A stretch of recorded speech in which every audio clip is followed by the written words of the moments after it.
Hi అండి. ఈరోజు బీరకాయ ఫ్రై.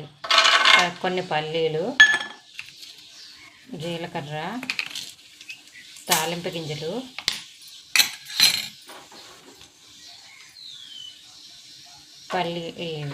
ఎల్లుల్లిపాయలు, కొద్దిగా కరివేపాకు ఇవన్నీ వేసుకోవాలి.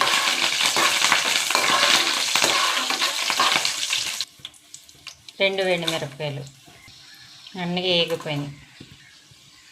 బీరకాయ ముక్కలు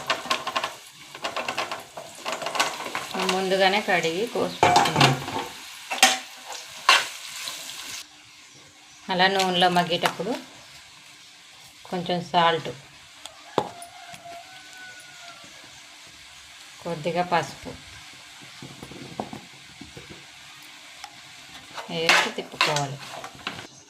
ఇంకో 2-3 నిమిషాలు బీరకాయ ఎప్పుడు అయిపోయింది.